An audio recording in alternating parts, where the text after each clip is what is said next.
There is grandeur in this view of life. Welcome to Evolution Talk with Rick Coast, an introduction to the oldest story ever told.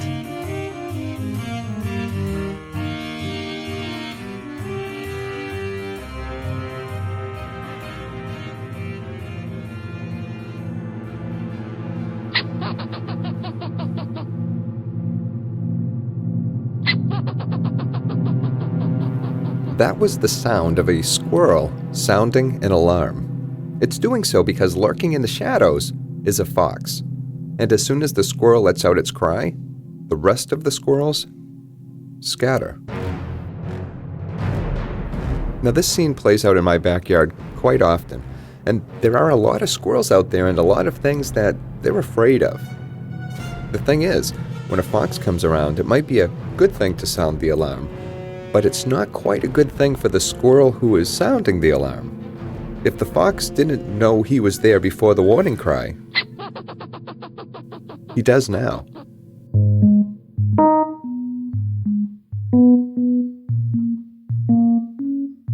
And it's not only there in my backyard. You can find similar acts throughout the animal kingdom. In Africa, for example, vervet monkeys cry out when a predator approaches. It's been estimated that they have 30 different alarm calls, each one identifying a different type of predator. The warning call that a leopard is approaching is much different than, say, when you or I are approaching. And if you want to stick to the world of primates, we can also look at bonobos, who have been seen helping sick or injured companions. And chimpanzees, they share food, and it doesn't stop there. Dolphins help injured dolphins by swimming beneath them and pushing them to the surface to help them breathe. Even the vampire bat, the poster child of evil, if you're a horror movie fan like I am, even they form buddy systems and will even regurgitate captured blood to feed sick bats. There is clearly something going on here that seems to fly in the face of natural selection. In the last episode, we looked at the term survival of the fittest. While it's not my favorite descriptor when it comes to natural selection, it does imply that the healthy shall survive and that the sick, well, the sick are nature's losers.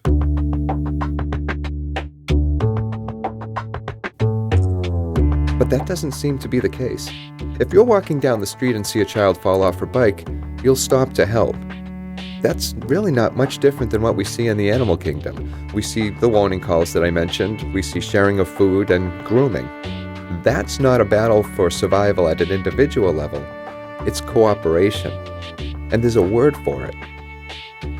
That word is altruism. The word altruism was coined by French philosopher Auguste Comte. He was asking us to live for others, to set selfishness aside and to cooperate. Think about that for a second, to set selfishness aside. But isn't that the opposite of what we learn when we talk about evolution by natural selection? Isn't the whole point of survival based on being selfish? That's what Richard Dawkins was saying in his landmark book, The Selfish Gene, in 1976. Genes are selfish. The term does seem to imply that there's a motive there on the part of the gene, but of course that's anthropomorphizing them to illustrate a point. The gene isn't necessarily striving to survive, it is just surviving long enough to be copied. The genes that are successful at doing this over and over again are the ones which will continue on. Those that are not successful disappear. Their race is over. So, where does altruism come in? Why does a vampire bat regurgitate its food to feed a sick rooster mate?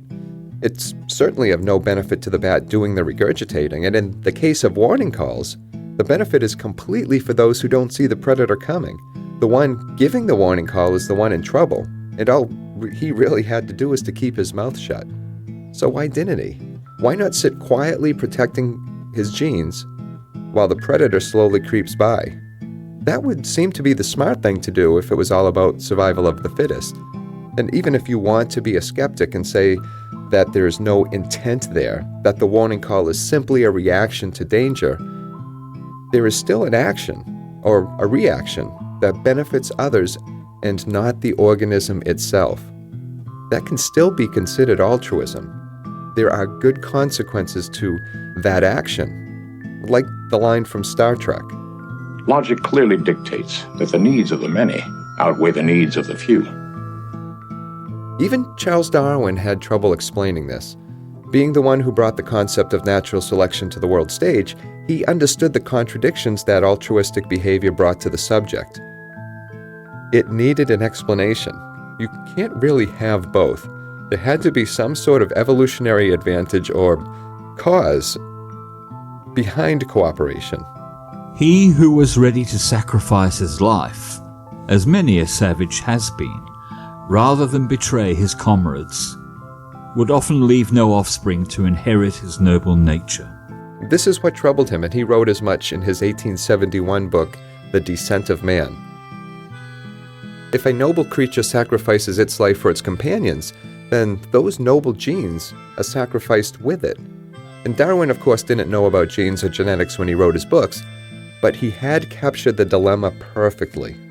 If there is an advantage to such behavior, it doesn't seem to make sense in the greater scheme of things because that self-sacrificing behavior would be weeded out of the population. If my genes tell me to help you out, and in doing so I die, then I can't, of course, pass them on. So why are they even there? A tribe including many members who are always ready to give aid to each other and sacrifice themselves for the common good would be victorious over most other tribes. And this would be natural selection. This is the solution that Darwin came up with. Group selection. The idea that natural selection not only acts on an individual level, but also on a group level. And this does seem to make sense. Think of an organism itself. By its very nature, an organism is a collection of cells that cooperate with one another and perform as a group to survive in whatever environment they find themselves in. The better adapted the organism is, the more chance it has to pass those adaptations or benefits on. There can be no denying that altruism exists. We see it pretty much every day. Every act of kindness can be used as evidence against the concept of a selfish gene. It doesn't matter what the actual intent is behind that act of kindness or cooperation, it's still something that helps perpetuate one set of genes over another. It does appear to be a conundrum. And to highlight this, let's stick with the very first example I started with, the one with the squirrel and the fox. Let's say that this squirrel is some sort of super squirrel, and that as soon as it sees danger, it gives out the warning cry. Now let's say that it's the only squirrel in the whole history of squirrels to ever do so. It alone is capable of formulating the need to warn others when a fox comes by. And let's say that it's very successful at this, so much so that the population of squirrels in the area grows and grows. They're able to avoid foxes, they're able to reproduce, and all because of this one super squirrel. Let's also say that this super squirrel is so busy playing the squirrel version of Paul Revere that it never settles down long enough to start a family itself. And then one day, tired from its constant vigil of keeping watch, it doesn't see the fox sneaking up behind it, and it gets eaten. Those genes, those super squirrel genes, are gone forever. Where, Darwin and others asked, is the advantage in that? It should be a one-time event and a short-lived one. We shouldn't see altruism on the level we see it around us if the whole idea behind natural selection was every man or beast for himself. A century after Darwin first outlined this problem in The Descent of Man, professor and biologist Edward O. Wilson seemed to have an idea as to what was going on. In his 1975 book, Sociobiology, he outlined an alternative to the idea that altruistic genes would be quickly weeded out. And it starts with our closest relatives. One part of the answer is kinship. An altruistic gene can spread through the population so long as the altruism is directed at other organisms that have the same gene. In other words, at family. So, selfish genes build parent animals who protect their young, In human terms, parents who'd rush into a burning building to save their children. This is called kin selection. That was Richard Dawkins explaining Wilson's idea of kin selection, as does the writer Robert Wright in a recent TED Talk. If an animal feels compassion for a close relative, and this compassion leads the animal to help the relative, then in the end, the compassion actually winds up helping the genes underlying the compassion itself. So, if somewhere in the distant past a genetic mutation allowed an altruistic trait to persist, it only makes sense that that trait would be shared by all of the offspring of the parent organism, mathematically speaking. And this small group of organisms would have an advantage over organisms that, say, didn't have the gene. So the genes would propagate. So from a biologist's point of view, compassion is actually a gene's way of helping itself. And there's a part 2 to this as well.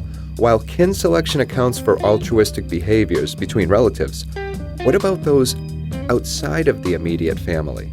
The other part of the answer is reciprocal altruism. You scratch my back and I'll scratch yours. When animals live in groups where they encounter each other repeatedly, genes for returning favors can survive.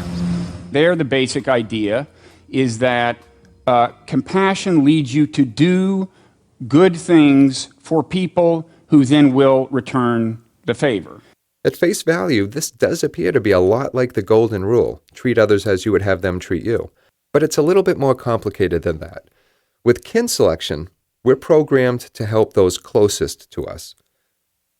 Reciprocal altruism falls into a grayer area. Here, unrelated members of a group are helping one another out, like monkeys who turn their backs to one another so that the other monkey can pick out flies. They don't have to be related for this activity to take place, yet they're doing so just the same. Is it because they're kind at heart, or is it because of kin selection that empathy and sympathy have found its way into our genes and are now being used in a broader sense? It might be that, with a little bit of what's in it for me attitude thrown in. Reciprocal altruism can be boiled down to a game. How does one benefit the most by displaying kindness or cooperation? It's kind of a twisted form of the golden rule. At the level of the gene, it, of course, doesn't care, so long as that activity enables it to last long enough to replicate.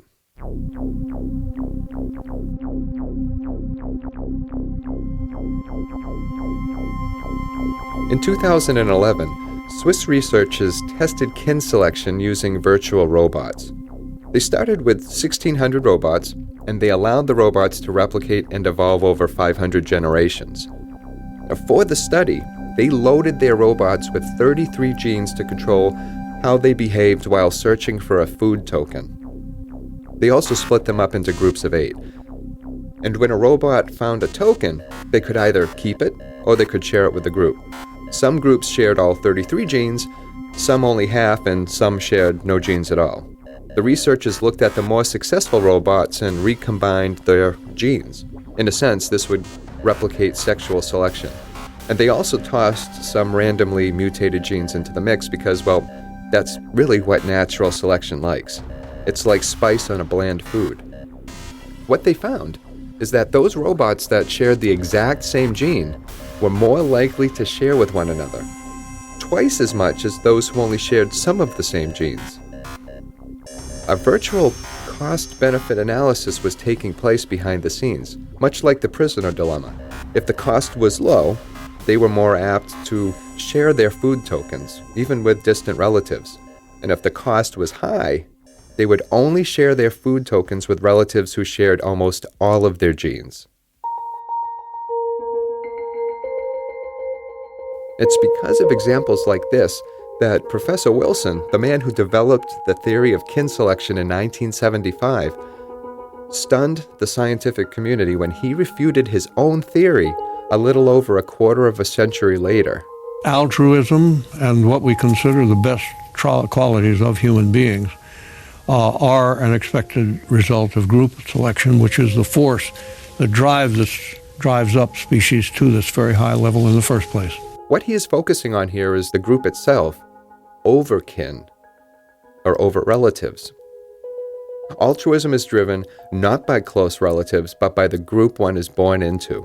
Darwin, I think, would be in substantial agreement because we find in the Descent of Man a very clear-cut statement of group selection.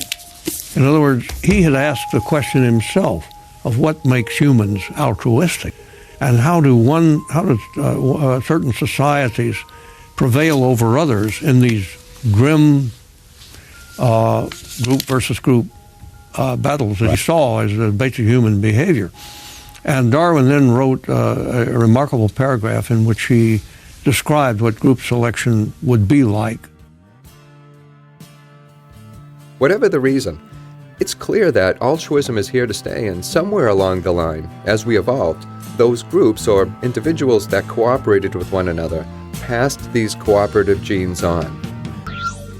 I was shy as a child, extremely shy, and I still am at times depending on the situation. And there was one time, I think I was in the 2nd grade, I might have been in the 3rd grade, but I was sitting alone watching some of the other kids at recess play kickball.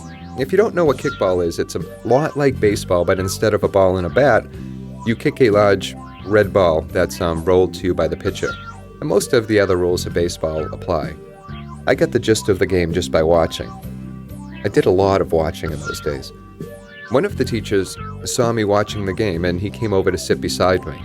After a few moments, he started up a conversation about the $6 million man.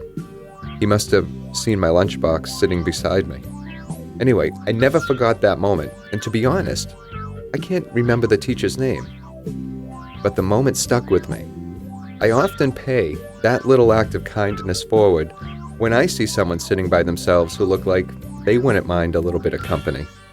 Selfish genes, kin selection, reciprocal altruism, what it all boils down to are moments like that. And that's the world that I want to live in.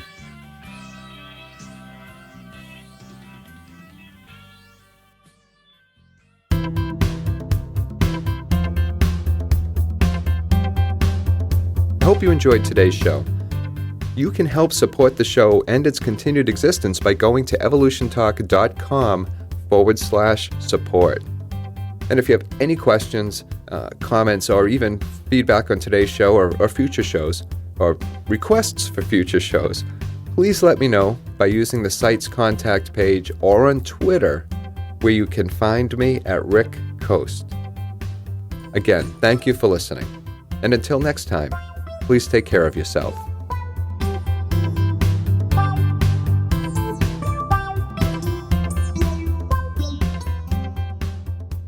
Evolution Talk is a Rick Coast production.